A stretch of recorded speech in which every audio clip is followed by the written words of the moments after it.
Hello friends, my name is Parul Jain. I hope you all are doing well. Today we will discuss about acid, base and salts. On the basis of chemical properties, all the compounds are classified into three groups: acid, base and salts. Acids are those substances which when dissolved in water, they will give H positive ions. They are sour in taste, its pH value is less than 7. They turns blue litmus to red, and they are corrosive in nature, that is they can even cause burning.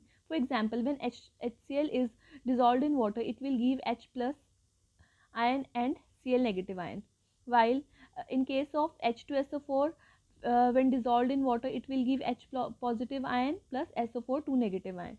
Now there are two types of acid: strong acid and weak acid. Strong acid वो acid होते हैं जो completely dissociate कर जाते हैं पानी में और बहुत सारे हमें H positive ion देंगे, जैसे HCl, H2SO4, HNO3 etc.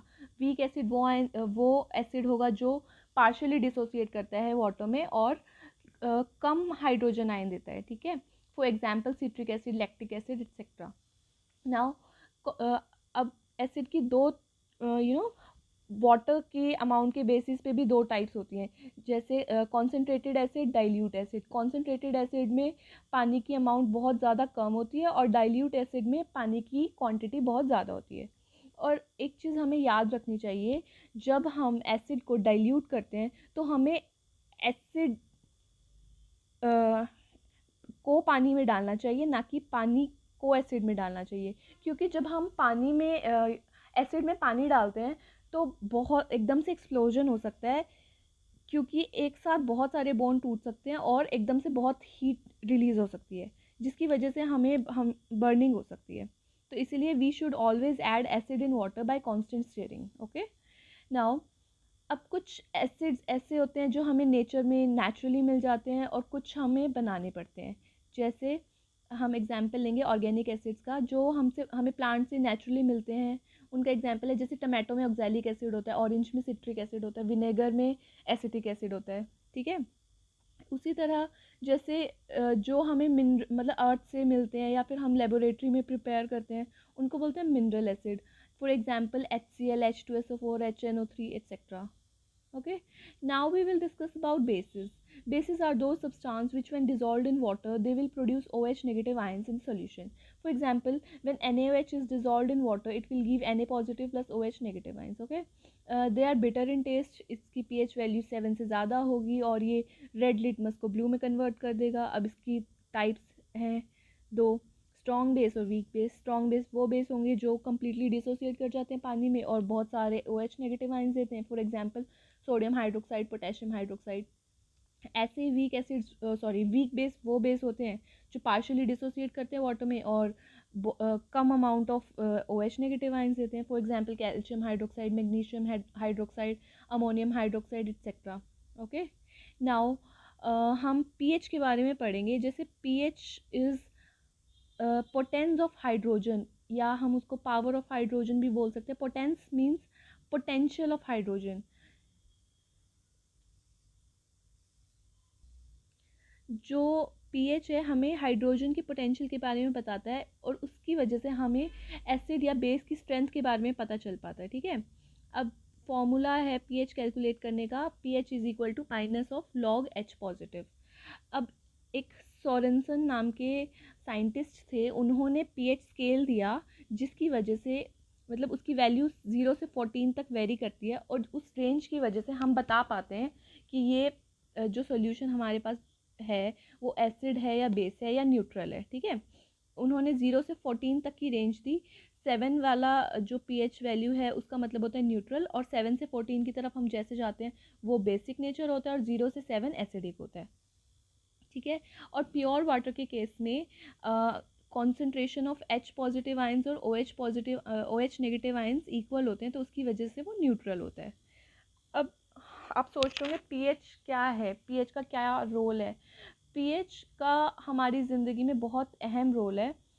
हमारी बॉडी से लेके हमारे आसपास जो भी चीज़ें हैं, सब चीज़ों का हम जो भी हम यूज़ करते हैं उन सब चीज़ों में pH का बहुत बड़ा रोल है. जैसे हम डिस्कस करेंगे हमारा सलाइवा का जो pH होता है बेसिकली 7.4 होता है, मतलब जब हम खाना नहीं खाते मॉर्निंग में, पर जैसे ही हम खाना खाते हैं तो उसका pH 5.5 के अराउंड चला जाता है, और उसकी वजह से जो हमारा टूथ एनिमल है वो डिके करना स्टार्ट कर सकता है। तो इसीलिए हम हमेशा सुबह उठते ही ब्रश करते हैं। ओके, इसीलिए हम सुबह उठते ही ब्रश करते हैं, ताकि जो हमारे माउथ में बैक्टीरिया हैं जो एसिड प्रोड्यूस कर रहे हैं by the degradation of food particles, उसको हमें न्यूट्रलाइज करना है। तो इसलिए हम टूथपेस्ट करते हैं। टूथपेस्ट की पीएच कितनी होती है? 8 होती है। तो to neutralise the effect of acid we brush our teeth. Okay, now अब हमारी बॉडी में, जैसे अब हमारे डाइजेस्टिव सिस्टम में भी पीएच का रोल है। अब जैसे एज यू नो, हमारा स्टमक HCl सिक्रीट करता है, ठीक है। तो जो उस HCl की पीएच की वैल्यू जो है वो वेरी करती है, 1 से 3 तक चली जाती है। अब अगर जब इसकी पीएच की वैल्यू कम होगी तो उसकी वजह से पेप्सिन एंजाइम जो है एक्टिवेट करता हो जाता है, जो कि हमारे डाइजेशन में हेल्प करता है। पर अगर हम ओवर ईटिंग कर लेते हैं कभी कभी, तो अगर उसकी वजह से ज़्यादा HCl सिक्रीट होगा, मतलब ज़्यादा एसिडिक हो जाएगा वो, तो एसिडिटी हो जाएगी हमें। तो उस एसिडिटी को कंट्रोल करने के लिए हमें कुछ बेसिक सब्सटेंस लेना होता है उसको न्यूट्रलाइज करने के लिए। जैसे हम इनो लेते हैं या बेकिंग सोडा लेते हैं, हमारे घर में भी जैसे मिल्क ऑफ मैग्नीशिया होता है, ठीक है। और now role of pH in soil. By knowing the pH of soil, farmers can grow the best suited crops for particular field. Okay, ऐसे similarly pH in self defence of organism like ant bee. जैसे red ant कभी हमें काट जाती है तो हमें एकदम से इरिटेशन होती है, तो फिर उस टाइम वो हमारी बॉडी में फॉर्मिक एसिड सिक्रीट कर देती है, जिसकी वजह से हमें इरिटेशन, इचिंग, पेन फील होती है। तो उसको न्यूट्रलाइज करने के लिए हमें उसके ऊपर कुछ बेसिक सब्सटेंस लगाना होता है, जैसे बेकिंग सोडा लगा सकते हैं ना, उसकी वजह से हमें थोड़ा रिलीफ हो जाता है। Now we will discuss about indicators. Indicators are basically dye which tells us about the substance, whether it is acidic in nature or basic in nature, by changing its color or odor. Okay, there are basically 3 types of indicators: litmus paper, methyl orange, phenolphthalein. जब हम litmus paper को acidic solution में डालते हैं तो इसका colour red हो जाता है, जब अगर बेसिक में डालते हैं तो ब्लू हो जाता है। सिमिलरली मिथाइल ऑरेंज का कलर एसिडिक मीडियम में रेड हो जाता है, बेसिक मीडियम में येलो हो जाता है। और ऐसे ही फिनोल्फथलीन का एसिड में ये कलरलेस हो जाता है और बेस में पिंक में कन्वर्ट हो जाता है, ठीक है। ऐसे ऑल्फैक्टरी इंडिकेटर्स होते हैं, ये वो सब्सटेंस होते हैं जिसकी और स्मेल चेंज हो जाती है एसिडिक या बेसिक मीडियम में, ठीक है। For example vanilla extract and onion juice can be detected only in the presence of acids. एक चीज़ मैं बताना चाहूँगी, जो लिटमस है ये एक हमारा नेचुरल इंडिकेटर है, ये हमें प्लांट से मिलता है। प्लांट्स में किससे? लाइकन से या थैलोफाइट से, ठीक है। और जबकि मिथाइल ऑरेंज और फिनोल्फथलीन है, ये सिंथेटिक इंडिकेटर है, मतलब ये हम खुद प्रिपेयर करते हैं लेबोरेटरी में। ओके, इंडिकेटर्स समझ आया। उसके बाद अब हम पढ़ेंगे सॉल्ट्स के बारे में। सॉल्ट्स कैसे बनते हैं? जब एसिड और बेस रिएक्ट करते हैं तो ये सॉल्ट और वाटर बनाते हैं। तो ये एक ना double decomposition reaction, double displacement का एग्जाम्पल है, ठीक है। नाउ अब जैसे हम बहुत सारे सॉल्ट्स के एग्जांपल्स लेंगे, जैसे सोडियम क्लोराइड है, कास्टिक सोडा है, बेकिंग सोडा है, वॉशिंग सोडा है, ब्लीचिंग पाउडर है, पीओपी, इन सबको हम पढ़ेंगे थोड़ा सा डिटेल है। जैसे अब हमारा कॉमन सॉल्ट है, ये बनता है HCl, जब NaOH के साथ रिएक्ट करता है तो NaCl प्लस वाटर बना देता है। अब इसका यूजेस क्या है? इसके यूजेस है, ये प्रिजर्वेटिव की तरह भी काम कर सकता है, फूड को कुक करने में भी यूज़ करते हैं हम इसको। It is also used in manufacturing of soaps also. It is required by our body for the working of nervous system and movement of muscles. Okay. Similarly, now we will take example of caustic soda. Its formula is NaOH, that is sodium hydroxide. इसकी preparation है, जब NaCl को हम water में water डालेंगे उसमें और electric current से पास कराएंगे तो NaOH बनता है, H2 बनता है और Cl2 बनता है। इसके यूजेस क्या हैं? इसके यूजेस हैं, सोप्स और डिटर्जेंट की बनाने में हेल्प करता है, मेटल्स को डिग्रीस करने में हेल्प करता है, ऑयल रिफाइनिंग में, डाई बनाने में यूज़ होता है, ड्रिंकिंग वाटर को स्टरलाइज करने में हेल्प करता है, और लिक्विड हाइड्रोजन जो है use as a fuel for rockets. Okay, now baking soda का फॉर्मूला है NaHCO3, sodium, that is sodium hydrogen carbonate. इसकी प्रिपरेशन है जब NaCl को NH3 और CO2 और H2O में ऐड करते हैं तो NaHCO3 बनता है और NH4Cl बनता है। इसका यूज़ है ये एंट एसिड की तरह काम करता है। जैसे कभी कभी एसिडिटी हो जाती है तो हमारे घर में सब कुछ प्रोडक्ट्स हैं, हमारी किचन में हर बीमारी का इलाज होता है, ठीक है।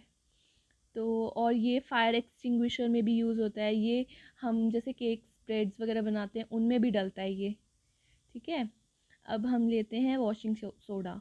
इसका फॉर्मूला है Na2CO3.10H2O। इसका मतलब है सोडियम कार्बोनेट डेकाहाइड्रेट।